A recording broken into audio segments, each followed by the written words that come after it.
Trois invités avec nous chaque soir pour décrypter les mouvements de la planète marché. Virginie Robert est avec nous ce soir, présidente de Constance Associés. Bonsoir Virginie. Bonsoir Grégoire. Merci d'être là. Merci à Thierry Guil d'être avec nous également ce soir en plateau. Bonsoir Thierry. Bonsoir Grégoire. Vous êtes le président de Raymond James France et Nuno Texera nous accompagne également. Bonsoir Nuno. Ravi de vous retrouver. Vous êtes membre du comité d'investissement Cross Asset de Natixis IM. Nuno, un commentaire sur les mouvements de marché qu'on observe depuis 24 heures maintenant, à savoir une détente assez spectaculaire des rendements obligataires américains, notamment le marché directeur. On a vu jusqu'à 20 points de base de baisse sur le 10 ans américain ces dernières heures. Et par voie de conséquence, ce mouvement sur les taux génère ou accélère encore un mouvement à la hausse sur les actions. On l'a vu déjà hier sur la séance américaine. On voit la prolongation sur les actions européennes aujourd'hui, hausse de 2% pour le CAC 40. Et la volatilité, le stress du marché mesuré par le VIX qui retombe alors à des niveaux pas de complaisance, mais en tout cas des niveaux de stress moins importants que ce qu'on a connu ces derniers jours. Qu'est-ce qui explique là ces mouvements de court terme, certes, mais qui sont quand même des mouvements importants et visibles aujourd'hui sur les marchés encore, Nuno? Est-ce que tout tourne autour de la Fed ou est-ce que d'autres éléments viennent alimenter ce qu'on observe sur les marchés depuis 24 heures? Oui, alors c'est tout en nuance en fait, parce qu'on n'a pas eu d'événements extrêmement marquants. On a eu un changement de tonalité effectivement de la Fed qui a rassuré les investisseurs. Finalement, la Fed était la dernière banque centrale dont on pensait qu'il pourrait peut-être durcir encore une fois avant la fin de l'année. En tout cas, le marché était relativement partagé. Nous, on ne pensait pas que ni la BCE ni la Fed ne remonteraient leur taux et qu'ils avaient atteint finalement un plateau suffisamment élevé. Pour autant, il y avait quand même une forme d'incertitude, d'autant plus qu'on avait eu des chiffres d'activité relativement soutenus aux États-Unis. Donc, finalement, on pouvait avoir le doute. Et puis, on a eu finalement des nouvelles pour ne pas dire rassurante, en tout cas laissant entendre qu'il y a quand même finalement un impact sur l'économie. D'ailleurs, le président de la Fed a souligné que finalement le travail avait été fait un petit peu en termes de durcissement des conditions financières par la remontée des taux longs. Par ailleurs, on a eu un ISM manufacturier qui a été plutôt en faveur d'un retour à une situation qui prévalait il y a quelques mois, donc ça se calme un petit peu. Et puis, on a eu aussi du côté du Trésor des annonces finalement d'un plan d'émission moins important que prévu. Tout ça, ça réduit la pression sur le marché obligataire, d'autant plus que côté Moyen-Orient, on a également des prix du pétrole qui reviennent en dessous des niveaux du 7 octobre. Donc, les choses se calment un petit peu sur les sources d'inquiétude à court terme. On est de toute façon dans un scénario où il y a une grosse différence quand même de situation entre les États-Unis qui maintiennent une économie finalement assez résiliente, solide, un marché de l'emploi. On le voit encore avec les négociations salariales qui ont abouti finalement... en faveur des salariés, pour le coup. En faveur des salariés, ce qui montre quand même la solidité du marché du travail et leur pouvoir de négociation. Voilà. Et puis en Europe, on a une situation qui est quand même sensiblement différente. Donc là, maintenant, on repousse un petit peu l'idée, évidemment, d'une remontée supplémentaire des taux.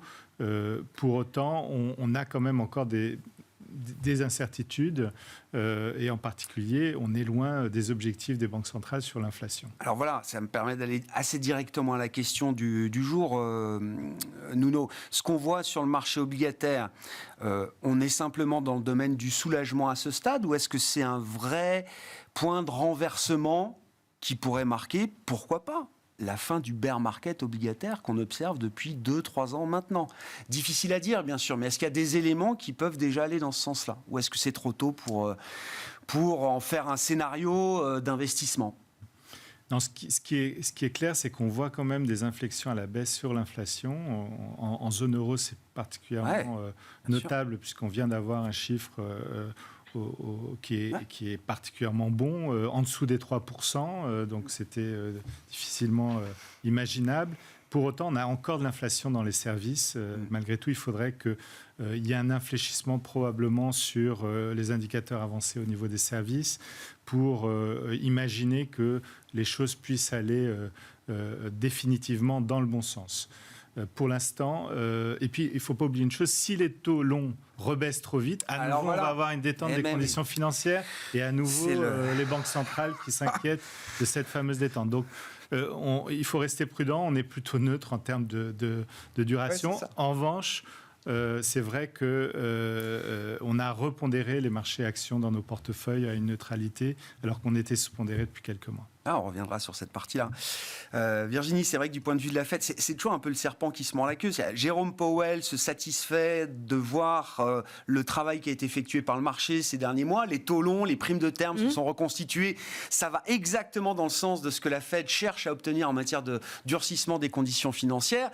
Et en disant ça, il participe à alimenter un rallye sur le marché obligataire, alors qui ne l'est pas aujourd'hui, mais qui pourrait à un moment devenir peut-être contre-productif ou aller contre les objectifs de la Réserve fédérale américaine. On ne peut pas conclure qu'on n'est pas dans la certitude qu'il y ait que cette baisse de taux long soit durable et qu'on puisse la prolonger. Oui, ouais. il faut raison garder. Hein.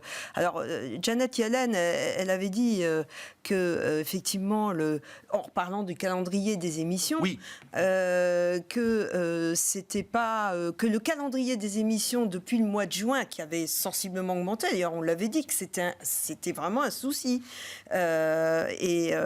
Elle dit non, c'est pas ça qui a fait monter les taux longs. Difficile de connaître la vraie incidence. Elle dit que c'est la croissance américaine. Ouais, bien sûr. Mais bon, je pense que là, s'il y a un petit peu de détente, si ça se détend aussi de ce côté-là, ça je crois. Et d'ailleurs, le marché a commencé à monter aux États-Unis avant quand le Trésor a publié son programme d'émission. Là, on a eu déjà des soubresauts, une espèce de respiration. Donc, c'est bien la preuve que le marché action...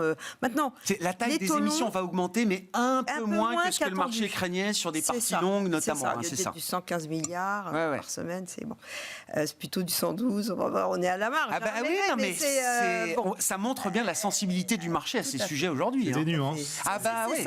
C'est ça. C'est pour ça qu'on on peut pas conclure tout de suite que ça y est, on est sorti de par ailleurs, on peut toujours se poser la question, un taux à 10 ans à 5%, est-ce que quelque part, moi je pensais que le marché d'ailleurs commençait à digérer, s'habituer. On voyait ces dernières semaines, finalement, le marché faisait un peu, je parle du marché américain, du yo-yo, tant qu'on n'avait pas le gros paquet des publications, qui est un facteur de soutien, il faut bien le redire. Donc, et attention, parce que l'impact de la hausse des taux longs, on ne l'a pas encore complètement vu. Justement. Oui. Donc, attention à cet impact. Il faut toujours rester prudent sur les répercussions de les effets mouvements de taux. Les effets qui laguent, qui est en retard. Donc, il faut être encore prudent. Mais sur la partie obligataire, oui, c'est ça. Vous dites, ne vendons pas tout de suite la peau des ours, d'ailleurs, du bear market obligataire, pour dire les choses en franglais. Thierry, quelle est l'analyse que vous faites, effectivement, de cette séquence, alors entre le programme d'émission du Trésor, la communication de la Réserve fédérale américaine, et encore une fois, le price action, la manière dont le marché a réagi assez vivement à cette série d'annonces? Pour prolonger un peu ce que disait Virginie tout à l'heure sur les causes de la hausse des taux longs américains, ce que disent nos stratégistes, c'est qu'en fait, c'est pas tant lié à l'activité économique américaine, même si c'est ce que dit Yellen, et c'est sûrement une des composantes. C'est une femme politique aujourd'hui, on le rappelle. Absolument. Mais nous, on va chercher un peu les raisons plus du côté des souscripteurs historiques de la dette américaine, des pays exportateurs, les Chinois et les Japonais. La corrélation est très forte entre l'évolution des deux. Et le constat qu'on fait, on ne prétend pas que c'est la réponse, il y en a probablement plusieurs, mais que c'est une des raisons, l'absence de ces acteurs majeurs, la dégradation de la monnaie japonaise y est pour beaucoup, a fait en sorte que ça contribue à la montée des taux longs. Voilà. Point. Donc maintenant, le mouvement... Des acheteurs historiques, insensibles au prix, qui sont moins présents aujourd'hui que par le passé. Car plus tournés sur la défense de leur monnaie. Donc voilà, ils ont été absents en quelque sorte des adjudications qui ont pu être faites ces derniers mois. Et en gros, en fait, le Trésor américain en prête à peu près entre 700 et 800 milliards par trimestre. On est sur un niveau annuel au-delà de 2 trillions. Et en fait, voilà, donc ils n'ont pas été très présents. Et la corrélation que nous, on a faite était assez forte. Mais quand vous regardez en même temps l'évolution des TIPS, la mesure de l'inflation... les obligations américaines indexées sur l'inflation. Ça n'a pas vraiment bougé. Donc c'est pour ça qu'on n'était pas très inquiets. Alors maintenant... quel va être le prochain mouvement sur les taux longs? Moi, je suis un petit peu plus optimiste. Je comprends ce qui est dit et qu'effectivement, on ne peut pas vraiment encore dire aujourd'hui que c'est une tendance peut-être définitive, mais je trouve que ça commence à sentir bon. Voilà. Il y a de plus en plus d'éléments qui vont dans l'idée que, oui, on pourrait avoir un point de bascule peut-être sur les marchés obligataires. Alors, je ne vous cache pas que dans notre logique... Les flux disent que, beaucoup de gens insistent, mois après mois, semaine après semaine, en remettant sur de l'obligataire. Hein. Oui. Nous, ça va dans le raisonnement chez Raymond James. On a pris un peu, sans chercher à prendre le contre-pied de tout le monde, mais on l'avait déjà évoqué les mois précédents. Nous, on n'est pas dans un scénario de soft landing. On est dans un scénario 24 avec une décélération qu'on a appelée en américain mild recession, ce qui veut tout dire et pas grand-chose, mais en gros, l'économie... C'est un cran en dessous du soft landing, quoi. Ouais, va décélérer. Il y aura pas... C'est assez bizarre. Vous savez qu'aux États-Unis, les récessions, elles sont qualifiées par un comité des sages. C'est pas comme nous en Europe, avec 2 trimestres consécutifs de baisse du PIB. Donc, toujours un peu bizarre, d'ailleurs, souvent, quand on a une récession, ils le déclarent quand on est déjà en train d'en sortir. Bien sûr. Mais voilà, donc, on verra quels sont les éléments. Je trouve que les chiffres macro qu'on a eu récemment, on parlait d'ISM tout à l'heure, manufacturier, tout ça, je pense, on va aller vers un scénario de décélération de l'activité américaine. Je pense que personne n'est capable vraiment de la quantifier encore sur 24. C'est un peu trop tôt. Mais bon, parallèlement à ça, on va peut-être être amené à en parler. On a des résultats d'entreprise qui sont globalement bons. C'est peut-être le sujet. Ah oui, bien sûr. Non, mais c'est le sujet, c'est la séquence du moment. Juste pour terminer sur cette séquence Banque centrale et macro, Nuno, effectivement, notamment après le chiffre de PIB américain du 3e trimestre, on voit que le consensus a du mal à projeter l'idée d'une récession dans les 12 prochains mois aux États-Unis. Ça devient une probabilité minoritaire au sein du consensus des économistes, ou en tout cas chez certains. Est-ce que c'est le moment d'abandonner cette idée ou pas d'une certaine manière? Ce n'est pas le scénario dominant qu'on a aujourd'hui chez Natixis IM. On considère qu'il faudrait vraiment des chocs externes probablement importants pour aller vers une récession majeure aux États-Unis. Il y a énormément de résilience. C'est une année électorale. On a quand même encore un soutien budgétaire qui est quand même très important. Le taux de chômage, il frémit, mais on voit qu'il y a quand même... tant qu'il y a un chômage bas, des salaires qui progressent bon an, mal an, à un rythme assez correct, des entreprises qui sont favorisées par l'État fédéral, puisqu'il y a énormément de soutien, d'ailleurs plutôt aux entreprises qu'aux ménages, ce qui n'est pas trop inflationniste finalement. Donc ça c'est pas de nature à trop inquiéter la Fed. On a quand même l'idée qu'on pourrait... alors, je ne sais pas si ce sera du mal dressé. Alors, c'est ça, voilà. On est encore une fois dans la nuance, quoi. C'est ça, on est dans la nuance. Voilà, mais probablement quand même avec une croissance qui resterait positive aux États-Unis et pas un affaissement brutal. Mais pas une rupture économique, quoi, c'est ça. Voilà, tout à fait. D'accord. Tout à fait. Sauf, effectivement, envoler des prix du pétrole qu'on ne peut pas aujourd'hui tout à fait anticiper au vu de la situation au Proche-Orient. Et encore une fois, comme vous le disiez, effectivement... Si le pétrole est une mesure du stress géopolitique, notamment côté Moyen-Orient, les cours du pétrole restent bien en dessous des niveaux du 7 octobre, les attaques du Hamas contre Israël, et même de fin septembre, puisqu'on marquait des points hauts fin septembre sur le pétrole. On était, je crois, à 93 ou 95, peut-être même 97 sur le baril de Brent, je crois, et 93 autour sur le baril de brut léger américain. Vos commentaires sur la situation macro, vu des entreprises, c'est ça qui nous intéresse. On a une bonne moitié peut-être des publications de résultats aux États-Unis. On a 60%, nous dit Thierry Gill. Que nous disent les entreprises, celles que vous suivez, celles qui sont dans votre univers d'investissement, Virginie? Nous disent que ça va plutôt bien. Voilà. Alors, il y a 2 choses. Il y a les publications et il y a ce qu'a fait le marché. Et il y a le fait que depuis le début de l'année, enfin depuis 1 an, on a une vraie différenciation dans ce qui se passe dans le marché. Donc, je sais, il faut revenir toujours sur les 7 magnifiques qui trustent le grosse partie de l'indice, mais en dehors, oublions même celle-ci, d'accord ? Dans les différents segments, il y a d'abord des segments qui ont beaucoup plus souffert que d'autres, à juste raison, d'autres peut-être pas à juste raison. Je vais y revenir. Et puis après, dans les secteurs, il y a vraiment des différenciations. Et ça, c'était le scénario, effectivement, parce que quand vous avez des difficultés sur la table, c'est là où les entreprises, on va voir si elles font la différence ou pas. Et très clairement, vous prenez le secteur de la santé, qui a été, mais alors, où tout ce qui est service à la santé et tout ce qui est medtech, ça a été, mais alors il y a des sujets, il y a eu l'histoire du médicament anti-obésité, ça a impacté également tout ce qui était dans les staples, tout ce qui était les Mondelez, les Kraft, les Pepsi, on peut tout, enfin, in fine, on peut en mettre une grosse partie. Je les appelle les vendeurs de sucre. Et bon, voilà, mais comme toujours, le marché, et surtout lorsque le marché, il y a des incertitudes comme ça, il est extrême. Et donc aujourd'hui, qu'est-ce qui se passe ? Il y a le juge de paix. Le juge de paix, c'est la qualité des résultats, et les résultats sont plutôt bons. Mais après, c'est la guidance, c'est évidemment le discours du management. Et là, il y a quand même un discours de prudence, mais il y a des différenciations, encore et toujours. Voilà. Et c'est pour ça que je disais tout à l'heure, attention au taux long. Il faut bien considérer quand même la structure financière des sociétés. Parce qu'il y a quand même un point hyper important aux États-Unis. Vous dites, on ne bâtit pas une stratégie action aujourd'hui en espérant ou en misant ou en pariant sur une baisse des taux longs de 100 ou 150 points de base. Pourquoi ? Parce que la qualité bilancielle est extrêmement importante aujourd'hui, puisqu'on sait qu'il va y avoir un effet retard des taux longs. Et puis, une fois de plus, il ne faut pas oublier que les États-Unis, on parle de résilience et il y a des qualités structurelles, effectivement, en dehors de la conjoncture. Mais il y a un élément quand même qui est incroyable, c'est au sein des entreprises, c'est leur facilité d'investissement. Et elles ont des munitions. Et ça, quand vous avez un Amazon qui dépense 70 milliards de R&D en 2022, voilà, il y a. Et comme on est à la croisée des chemins sur de nouveaux sujets, que ce soit l'intelligence artificielle, etc.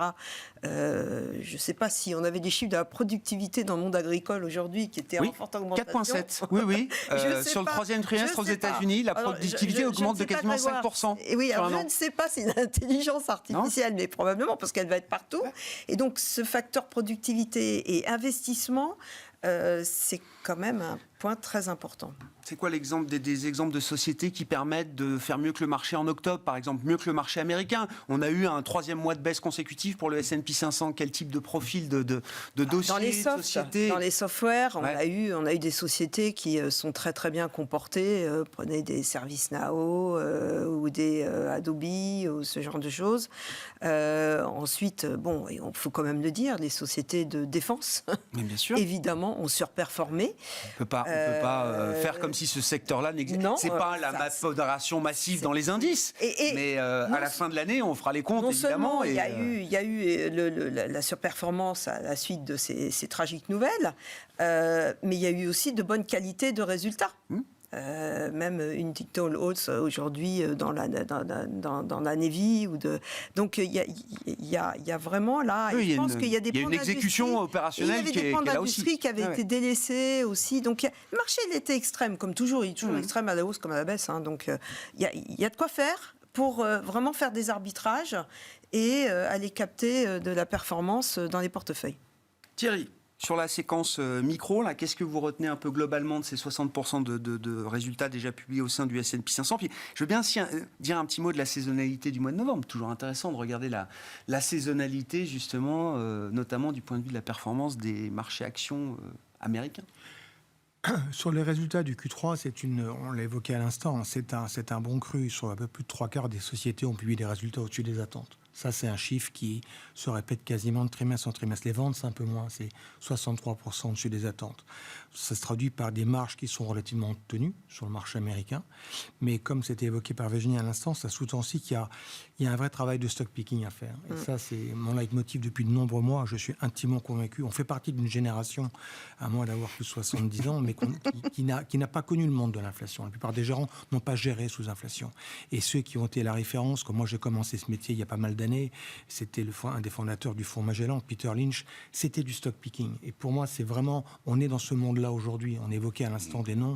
Quand vous regardez les résultats des grosses sociétés de la tech, on aura Apple ce soir, mais on a eu sur les GAFAM, on a eu les 4 autres, il y a un peu de tout.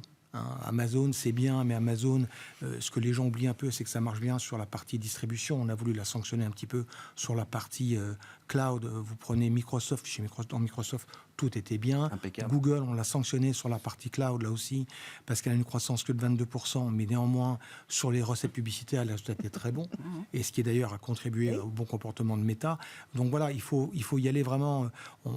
Moi, forcément, sur le scénario 24, comme on a un scénario plutôt de prudence, je commence à avoir un regard sur 2 thèmes qui sont un peu les staples, d'une part, et potentiellement les mid-cap qui ont été ravagés alors ça, depuis 2 ans. On en parle. bien qu'on en parle. Ouais. Mais on le voit. Mais quand vous regardez sur les staples américaines, il y a plus que 2 poids, 2 mesures. Ça a beaucoup d'irrité parce qu'à un moment, ça se payait aussi cher que les GAFAM. Hein. C'était dans la période 20-22, les Coca, Pepsi, etc. J'avais fait les comptes, c'était des PE plus élevés que les GAFAM à l'époque. Voilà, c'est ça.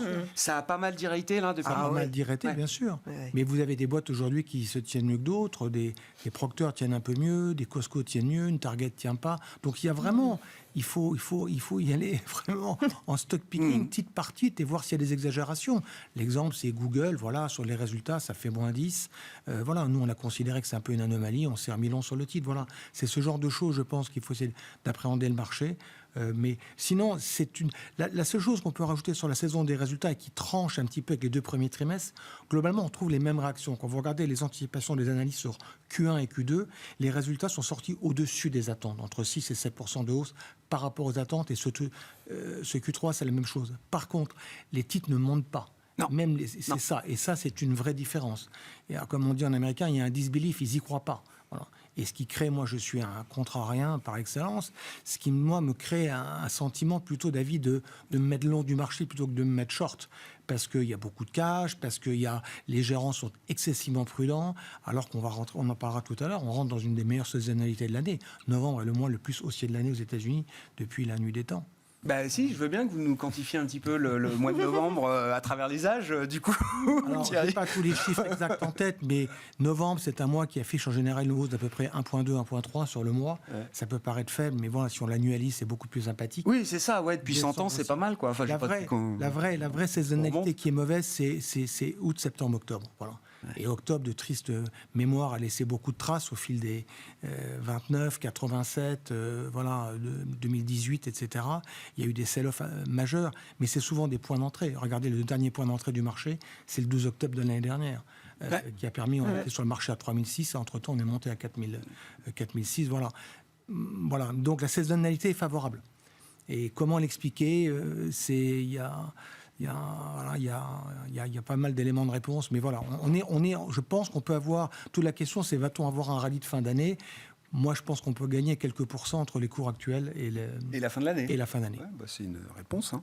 Sur la partie action, Nuno, avec notamment les éléments micro qui remontent du terrain, les réactions de marché, est-ce que la dynamique de résultats, les espérances de bénéfices, est-ce que ce sont encore des soutiens là, pour les marchés actions aujourd'hui ? Ça a été très fort sur chaque trimestre depuis quelques temps maintenant. On voyait bien les rebonds de marché ou les accélérations de hausse coïncidaient avec la période de publication de résultats. Est-ce que cette saison de publication est encore un soutien pour les marchés actions ? Oui, bien sûr.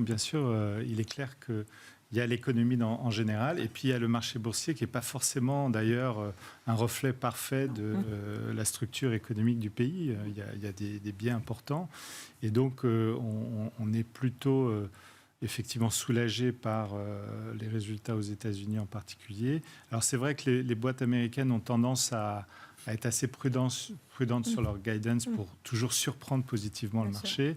Donc on le retrouve un petit peu. C'est-à-dire qu'elles ont une communication financière, qui permet de préparer le terrain. Ouais.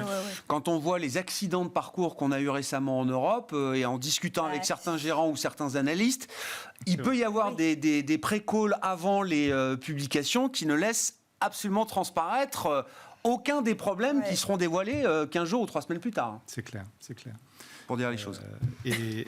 On pense tous au même. Non, mais je ne cite pas de nom parce que ça peut arriver dans plein de cas. mais il y a une culture de la communication financière aux États-Unis qui n'est pas la même. Oui. Oui. Alors, il y a eu des actions. Il y a WeWork quand même qui a Oui, été, c'est vrai. un drame C'est vrai, bien vu. Voilà, mais Ça arrive aussi aux on États-Unis. connaît la situation du secteur immobilier, notamment professionnel. Non, on est dans un environnement où je suis complètement d'accord avec l'idée qu'on va être beaucoup plus discriminant. C'est vrai que l'année dernière, on avait eu un marasme total sur le secteur de la tech, etc. Cette année, à l'inverse, peut-être que les choses vont se normaliser un petit peu et que, notamment, on arrêtera d'avoir un S&P 500 equi-weighted autant à la traîne, finalement, des quelques 7 ou 20 magnifiques qui tirent le marché. Et ça, pour le coup, c'est une stratégie d'investissement dans l'univers action qui est pertinente aujourd'hui. C'est sortir d'un indice surpondéré, surdopé autour de quelques valeurs pour aller vers des indices. Alors, équipondérés, il en existe. Le S&P équipondéré qui fait 0 depuis le début de l'année. C'est ça. Moins 3. Ouais. Donc, c'est plus vers ce genre de stratégie dans le domaine action que vous tournez aujourd'hui. Alors, en termes de saisonnalité, c'est vrai qu'il y a un élément aussi, c'est les rachats d'actions. Donc on n'a pas parlé. Et c'est vrai qu'au fur et à mesure que les boîtes ont publié, on a à nouveau des volumes dans ce domaine. Et c'est vrai que du coup, les taux en baisse, c'est quand même un incentive au rachat d'actions. Ils avaient baissé avant. Mais oui, c'est ça. Moi, j'étais resté sur l'idée que ça avait quand même un peu baissé. Mais on verra ce qu'il en est pour le dernier trimestre. Il faut quand même dire un mot, oui, effectivement, des small caps, du Russell 2000. Enfin, il y a small cap et small cap. On parle de taille de capi de plusieurs milliards ou dizaines de milliards, même peut-être aux États-Unis. Mais c'est la même réaction pour moi quand je regarde les indices small et mid en Europe. C'est un gouffre. Enfin, je veux dire, déjà que le marché était déserté, ce que j'entendais de partout, mais depuis cet été, quand on regarde les graphiques ou du Russell ou des indices small cap en Europe, c'est vertigineux. Qu'est-ce qui se passe sur ce pan du marché ? Est-ce que c'est inimaginable de se dire qu'il n'y a pas des opportunités là dans ces segments de marché qui sont alors très peu liquides peut-être aujourd'hui et complètement désertés. Alors, il y a le souci de la liquidité, ça c'est évident. On sait bien que dans des temps compliqués ou des marchés qui enfin là c'est une sacrée décote quand même de liquidité. Après je reviens sur mon point de structure bilancielle. Attention, parce qu'en général, les plus petites valeurs, elles ont une propension à être endettées, c'est normal. Ouais. Donc, c'est pas forcément. N'oublions pas qu'on était en hausse des taux, liquidité, structure. Alors, elles ne sont pas toutes dans ce cas-là. Là, je généralise un peu. Non, mais en proportion, peut-être un peu plus que sur les grands indices. Donc, alors aux États-Unis, ce qu'on peut voir sur certains segments, certains secteurs, on commence à avoir de la consolidation. On commence à avoir à nouveau de l'intérêt. Je pense que les gros fonds de private equity aussi vont commencer. Alors, je parle des gros fonds, attention. Je ne parle pas parce que private equity, on mélange beaucoup de choses. Donc, les gros fonds vont commencer à être un peu plus présents. Exemple, il y a des opérations qui ont marqué l'actualité. Il y a eu. Non, mais alors aux États-Unis, alors c'est pas un fonds, mais Cisco qui rachète Splunk, par exemple. Voilà. Alors c'est peut-être un peu toujours les mêmes secteurs, mais ça va. Je pense que ça va revenir. Alors que là aussi, on était arrivé comme les rachats d'actions et il ne se passait plus rien, à la fois sur les introductions en bourse et sur les rachats. Ouais. Donc voilà, ça peut reprendre. Et je pense que évidemment, oui, il y a des dossiers très intéressants. Si on est un peu plus positif pour des indices équipondérés, est-ce qu'on est moins positif pour les 7 magnifiques ? Enfin, je veux dire, est-ce que ça implique... Vous parlez d'Apple ? Je vous laisse choisir. Oui, Apple ce soir. Si, allons-y sur Apple. Ce soir. La tradition veut qu'on parle avec vous d'Apple, Virginie. Mais on le fait depuis 10 ans maintenant. Oui, voilà. Non, mais est-ce que oui, il y a des points, il y a des points de faiblesse quand même. On regarde des valos boursières, des cours de bourse. Parce que tout le monde est encore centré sur les ventes d'iPhone et évidemment sur le dernier iPhone, je rappelle quand même qu'il est sorti le 22 septembre. Donc pour les chiffres à fin septembre, on aura que un petit 8 jours de vente effective. Mais pour autant, ça fait rien parce que les analystes disent toujours c'est le momentum. Bah oui. Voilà, voir les premiers jours si ça se vend très très bien. c'est comme un film au cinéma. Enfin, je veux dire, est-ce que ça démarre bien sur la première séance du premier jour? C'est important. Ça va être faible sur tout ce qui est iPad et Mac. Et pourquoi? Parce qu'il y a toute la nouvelle gamme. Alors, iPad, il n'y a pas encore de nouvelle gamme. Il n'y en a pas en 2023, donc peut-être 2024. Mais sur les Mac, en particulier avec les nouveaux processeurs M3 qui ont été annoncés. Donc forcément, là, les gens ont pu... hormis l'aspect fondamental, on s'équipe un peu moins, peut-être dire j'attends le M3, avec le processeur M3, donc là ça va être en décroissance. Non, moi ce que je regarde, parce que pour moi c'est ça le futur d'Apple, c'est la continuelle progression des services. Et ça, et le dernier trimestre, c'était assez impressionnant.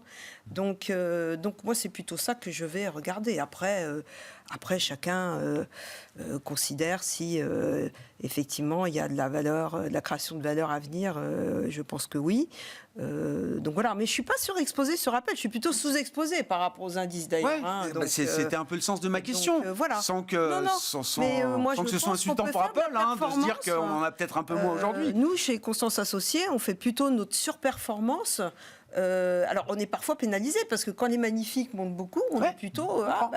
Donc, nous, notre surperformance, elle se fait plutôt en dehors de ce groupe-là. Voilà. Mais, point très intéressant. Thierry, s'il y a un commentaire à faire sur Apple avant la publication, où est-ce que vous mettez les enjeux pour Apple? Puis je veux bien qu'on revienne avec vous sur l'idée que les small caps peuvent être un investissement payant peut-être pour 24, comme vous dites. Oui. Sur Apple, moi j'ai toujours considéré que c'est pas tant le nombre d'iPhone qui est important, c'est savoir quelles sont les marges. La marge du groupe, pour moi, c'est le plus important. La véritable histoire d'Apple, c'est ça. Donc, on sait qu'ils développent, comme l'a dit Virginie à l'instant, beaucoup les activités de service. On verra quelles seront les incidences sur les nouvelles générations de Mac qui sortent avec leurs nouvelles puces, qui pour moi d'ailleurs est un secteur que je regarde beaucoup. L'univers, on ne l'a peut-être pas évoqué, mais qui m'intéresse sur 24, c'est l'univers des PC. Parce qu'en fait, quand on réfléchit un petit peu et au vu des résultats de celles qui ont déjà publié, je pense à Intel qui a publié de très bons résultats parce que le PC marche bien, AMD sur la partie PC, c'était pas si mal que ça. Ce qui m'intéresse, c'est que la dernière fois qu'on a tous changé, ou pour beaucoup d'entre nous, nos PC, c'était en plein Covid. Donc on arrive à un cycle de renouvellement. Et le deuxième aspect, ça va faire pratiquement 3 ans et demi, 4 ans. Et le deuxième aspect, c'est que quand vous regardez la nouvelle façon dont vous allez pouvoir accéder à l'IA, alors c'est pas nouveau, mais c'est via le PC ou via vos portables. Donc l'équipement va être important quand même, le hardware va être avec important. Des puces. Et donc on est habitué au CPU, dans les ordi, au GPU, les Graphic Processing Unit, et donc il y aura maintenant les NPU, terme que je ne connaissais pas, cet acronyme, Neutral Processing Unit, et c'est en fait des puces qui sont capables de faire des analyses de données en masse. Voilà. Et ça, c'est important. En gros, il va falloir changer de voiture pour pouvoir, en quelque sorte, tout changer, quoi. pour pouvoir aller sur l'IA. Voilà. C'est formidable. Pour que demain, quand vous écoutez une conférence, on vous fasse en instantané la traduction immédiate dans votre langue. C'est ce genre de choses. Donc ça m'intéresse. Mais oui, pour revenir sur Apple, j'ai pas de vrais éléments. Bien sûr, on regarde la Chine. Près de 19% du business d'Apple est fait en Chine, c'est 21% de son operating income. Voilà, et on sait que ça devait ralentir. On verra ce que ça donne. Avec en plus une concurrence chinoise qui revient sur le devant de la scène. Oui. Bon, c'est pas un peu stratosphérique non plus, Apple. Je crois qu'on est à 29 ou 30 dans ces niveaux-là. Donc, de PE? Oui, de PE. D'accord. Elle a baissé récemment, elle a perdu 9% depuis son plus haut. Sur les small? La question des small caps, c'est une question qui m'est posée depuis de nombreux mois. Alors moi, j'ai tendance toujours un petit peu à dire que lorsque vous avez un changement de paradigme sur un marché, il faut aller regarder un petit peu parfois du côté de l'analyse technique. Parce que je considère que les graphes, les charts vous donnent des éléments que souvent les analystes fondamentaux ne découvrent qu'après coup. Donc je ne dis pas qu'il faut aimer l'un et pas l'autre, il faut travailler en bonne intelligence avec les deux outils. Mais sur les small caps, il n'y avait vraiment aucun momentum, mais depuis plusieurs mois. Là, un peu comme je l'évoquais tout à l'heure aux États-Unis sur les staples, moi j'aime bien ce qui arrête de baisser dans un marché qui baisse, j'aime pas ce qui ne monte plus dans un marché qui globalement monte. Alors est-ce que ça a arrêté de baisser sur les small caps? Pas toutes. Vous évoquez les small caps par le prisme du Russell 2000. Moi, j'aime pas trop le Russell 2000 parce que le poids des biotech est beaucoup trop important. Et dans le screening qui est fait du Russell 2000, peuvent rentrer des valeurs qui ne gagnent pas d'argent. Je préfère regarder le mid-cap 400 ou small cap 600 sur le SPI. Et là, c'est les boîtes profitables ? Oui. D'accord. En tout Sur cas, le Russell 2000, je crois que c'est 35% des boîtes qui sont pas. Ouais, c'est ça, oui, c'est ce que oui. j'avais en tête, 40%. Alors, moi, C'est je sais vrai pas, que- zombie, c'est un peu violent, mais En Europe, ouais, c'est moins. autour de 10. Ouais. Oui, donc ça explique quand même l'écart aussi de performance quand on cherche de la qualité et donc, du cash flow. faut regarder vendu, plusieurs indices, ce que je pense. Oui, je pense qu'il peut y avoir une opportunité. Si, on verra, comme ça a été évoqué tout à l'heure, si on a une inversion durable des taux américains, les petites boîtes américaines sont des boîtes qui se financent beaucoup par de l'emprunt, et donc elles devront en bénéficier. Voilà. Donc si on a une décélération l'année prochaine, peut-être qu'avec la baisse des taux, c'est peut-être un secteur qui pourrait revenir, je dis bien, au conditionnel, revenir en vogue. Puisqu'il y a le fameux mur de la dette quand même pour beaucoup d'entre elles, Oui. Ouais, à c'est partir ça. de 2025-2026, parce qu'elles avaient pu se financer dans de très très bonnes conditions il y a quelques années. Oui. Et beaucoup vont devoir anticiper Bien sûr. Oui. sur 2024 pour émettre avant le rush. Et les dossiers les de plus 2025. fragiles ont déjà anticipé. Oui. C'est Tout à souvent fait, comme ça. Hein. tout à fait. C'est ce que vous disiez, Virginie. Les répercussions des hausses de coûts de financement, des hausses des taux, on n'a pas encore vu dans le domaine corporate, on n'a pas encore vu tous les sujets. Nuno, si je reviens, c'était le début de la discussion, une Fed plus équilibrée dans son approche qui en aurait fini avec les hausses de taux directeurs. Qu'est-ce que ça implique, par exemple, pour la sphère émergente, notamment ? Là aussi, ça a été des actifs compliqués cette année. Est-ce qu'il y a l'idée, on approche de la fin d'année, on est tous plongés dans les perspectives 2024, est-ce qu'il y a l'idée qu'il y a un mouvement de soulagement ? Est-ce qu'il y a quelque chose à faire du côté de la sphère émergente en matière d'investissement aujourd'hui ? Il est clair qu'au niveau taux d'intérêt, on a eu quelques initiatives de certaines banques centrales émergentes, mais finalement assez timides, parce que c'était difficile d'aller contre la Fed. À partir du moment où on aura plus de visibilité sur la politique monétaire de la Fed, on pourra voir ce type d'initiative se développer. C'est-à-dire baisser les taux, quoi. Des baisses de Ouais, taux, exactement. Ouais. Et par ailleurs, on devrait avoir aussi des devises qui tiennent un petit peu mieux, parce que tant qu'on a un dollar extrêmement fort, c'est difficile d'avoir une surperformance durable des marchés émergents. Donc on est toujours un petit peu négatif sur les marchés émergents de manière générale, sur l'Asie en particulier. Donc on est plus constructif sur l'Amérique latine. De toute façon, si la Chine se reprend, ça profitera aussi au Brésil en particulier. Ouais. On aime bien le Mexique, qui est quand même aussi lié à l'Amérique. À l'Amérique du Nord, Nord. Donc, Bien sûr. qui a une base de coûts quand même très favorable. Donc voilà, c'est un petit peu le type de pari qu'on fait, mais pour l'instant, on reste plutôt pays développés et encore sous-pondéré sur les pays émergents. On a remonté vraiment nos allocations de 4 points. Alors, ça peut sembler modeste, mais on était sous-pondéré en action. Et mardi, on a décidé, avant même la décision de la Fed, de remonter nos allocations en considérant qu'on avait déjà purgé un petit peu les excès du début de l'année. D'accord. Bon. C'est vous la hausse du marché. Ça fait 3-4 jours, effectivement, que le marché s'emballe un petit peu. C'était notre comité d'investissement mardi. Voilà. C'est tombé le mardi. Bon, on s'arrêtera là-dessus pour ce soir. Merci à vous trois d'avoir été les invités de Planète Marché. Virginie Robert, présidente de Constance Associés, Thierry Gill, président de Raymond James France, et Nuno Teixeira, membre du comité d'investissement Cross Asset de Natixis IM.